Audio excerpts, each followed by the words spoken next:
rocha. Aquela massa de pedra bruta, fria e indiferente, esmagava o braço direito de Aaron Ralston contra a parede do cânion.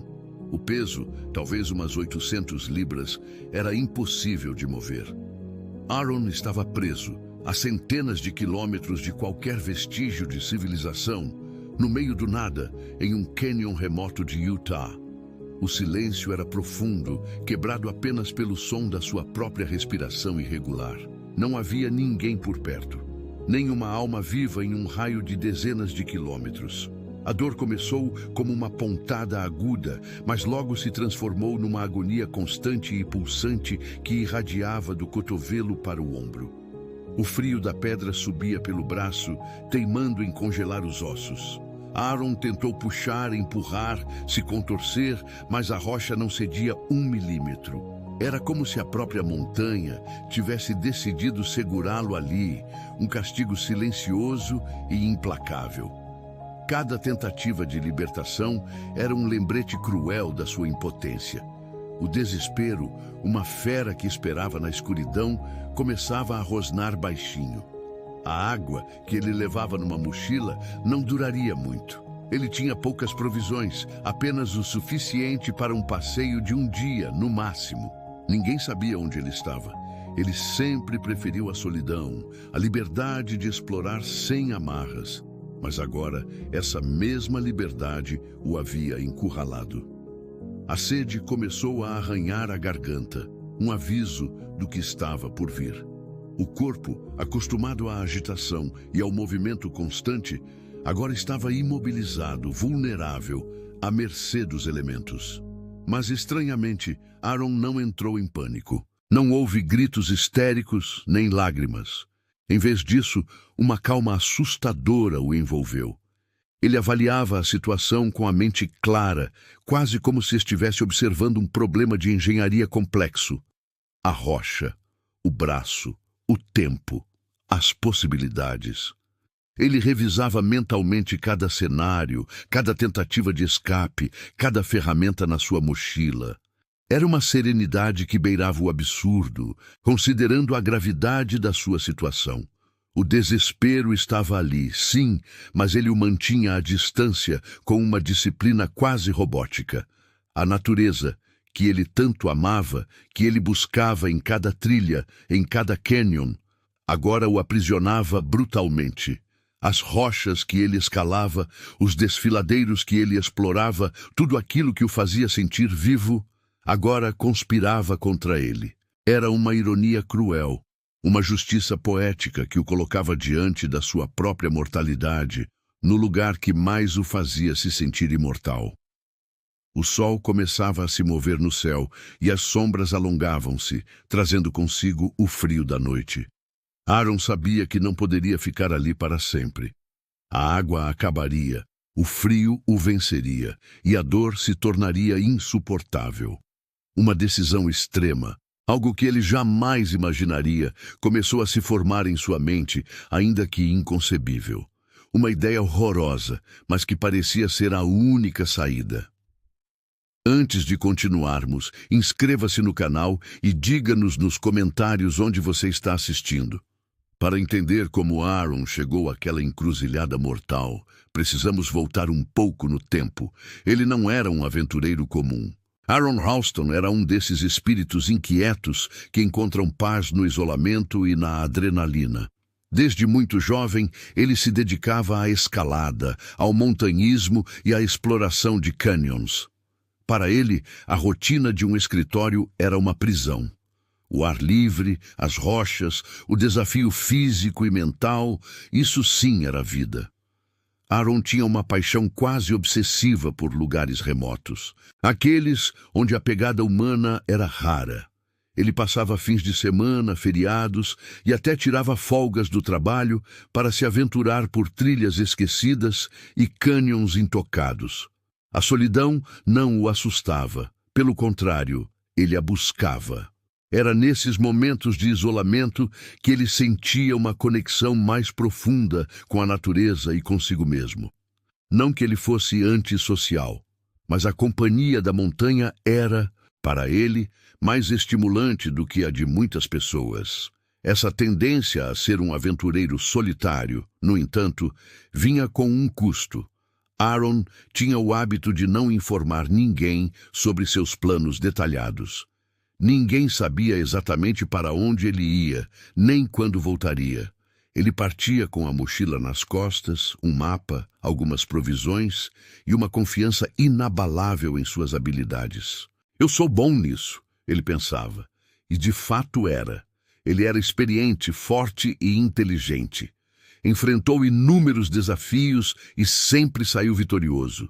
Essa sequência de sucessos, porém, alimentou uma imprudência crescente. Houve momentos antes daquele dia fatídico que mostravam as rachaduras na armadura de Aaron. Ele era relutante em levar equipamentos extras. Por que carregar peso desnecessário se ele podia contar com sua força e agilidade?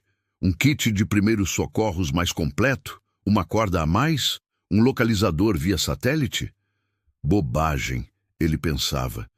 Eu conheço esses lugares como a palma da minha mão. Essa confiança excessiva em suas próprias habilidades o levava a subestimar os riscos inerentes a cada aventura. A natureza era bela, sim, mas também implacável. Ele não via necessidade de compartilhar seus itinerários. É só um passeio rápido, ele dizia a si mesmo. Amigos e família, quando muito, sabiam que ele ia escalar ou explorar, mas nunca os detalhes. Essa falta de comunicação, a solidão que ele tanto apreciava no esporte, o deixava perigosamente vulnerável. Se algo acontecesse, ninguém saberia onde procurá-lo, nem por quanto tempo. Ele estava completamente por conta própria. Essas tensões acumuladas, a paixão pela aventura, a busca pela solidão, a confiança excessiva e a subestimação dos perigos, convergiram naquele cânion remoto. Aaron, com sua mochila leve e seu espírito destemido, não imaginava que a rocha que ele tanto amava escalar se tornaria sua maior inimiga. A adrenalina que ele buscava em cada desafio agora se transformava em um veneno lento, corroendo sua esperança e sua carne. Ele estava ali, preso, e a ironia era que sua própria forma de viver o havia levado àquela situação. A falta de um aviso, de um "estou indo para cá", de um equipamento de segurança a mais, tudo isso parecia pequeno antes, mas agora era a diferença entre a vida e a morte. Ele havia se colocado nessa situação, e agora, sozinho, precisava encontrar a saída. Por 5 longos dias, a agonia de Aaron se arrastou. O tempo se tornou uma névoa de dor, sede e delírio. A cada hora, a esperança diminuía, substituída por uma consciência fria e brutal da sua situação. Ele tentou de tudo, usando as poucas ferramentas que tinha, uma faca cega, um canivete multiuso e a força que lhe restava. Raspou a rocha, tentou alavancá-la, mas era inútil. O braço, já sem sensibilidade, estava esmagado, preso como num torno. O corpo, antes tão ágil e forte, estava agora definhando, a pele seca, os lábios rachados. Na manhã do 6º dia, uma clareza terrível o atingiu. O sol subia no horizonte, pintando o cânion com tons dourados, mas para Aaron era a luz de uma revelação sombria. Ele não tinha mais tempo. A água havia acabado, a comida era uma lembrança distante e a hipotermia se aproximava a cada noite. A decisão, que antes era uma sombra impensável, agora se apresentava como a única saída. Era uma escolha entre a morte certa e uma chance mínima de vida, por mais hedionda que fosse essa chance. Com as mãos trêmulas, mas a mente focada, Aaron começou a preparar-se. Ele usou o canivete multiuso, uma pequena ferramenta que ele antes considerava insignificante, para fazer o que era preciso. A primeira etapa era quebrar os ossos do braço para que pudesse cortar os tecidos moles. Era uma dor inimaginável, um grito silencioso que se perdia no vasto deserto. Ele usou o próprio peso do corpo, a rocha que o prendia, qualquer coisa que pudesse servir para fraturar o rádio e a urna. Cada estalo era um passo em direção à liberdade, e cada passo era uma tortura que parecia durar uma eternidade. Depois de quebrar os ossos, veio a parte mais difícil. Com a faca cega, ele começou a cortar a pele, os músculos, os tendões. Cada corte era uma batalha contra a dor excruciante e o instinto de sobrevivência que gritava para ele parar. O sangue escorria, misturando-se à poeira do cânion. Ele viu sua própria carne, sentiu cada fibra sendo rompida. A força de vontade de Aaron, alimentada pela imagem da sua família, da vida que ele queria viver, era a única coisa que o mantinha consciente. Ele se concentrou na tarefa, em cada movimento, em cada corte, em cada respiração. Finalmente, após horas de dor e esforço sobre-humano, o braço estava livre. A rocha, antes seu algoz, agora era apenas um marco de uma vitória aterrorizante. Aaron estava exausto, ensanguentado, mas vivo. Um misto de alívio e choque o invadiu. Ele havia feito o impensável. Com o braço amputado e o corpo exaurido, ele mal conseguia se manter em pé. No entanto, a adrenalina e a pura vontade de viver o impeliram para a frente. Ele desceu uma parede de 20 metros, usando uma corda que ele havia trazido, com uma mão e a força que lhe restava. Cada movimento era um desafio, cada escorregão uma ameaça de morte. Mas ele continuou. Depois de descer a parede, Aaron começou a caminhar. Desorientado, desidratado, mas determinado. Ele seguiu em frente, sem saber exatamente para onde ia, mas sabendo que precisava sair dali. Ele caminhou por vários quilômetros sob o sol escaldante, a cada passo sentindo a vida esvair-se, mas recusando-se a desistir. Foi então que, como um milagre no deserto, ele avistou uma família de excursionistas.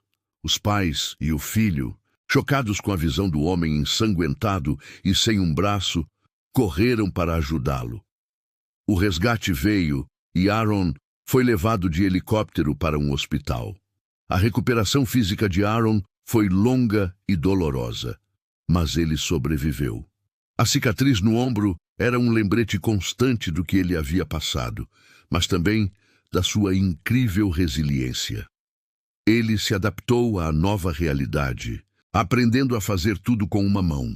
A experiência o transformou profundamente. A imprudência deu lugar a uma cautela renovada. Ele ainda amava a natureza, mas agora a respeitava de uma forma diferente, com uma humildade que antes lhe faltava. Ele retornou ao montanhismo, mas com mais planejamento, mais segurança e sempre informando as pessoas sobre seus planos. A vida é uma escolha, e ele escolheu viver.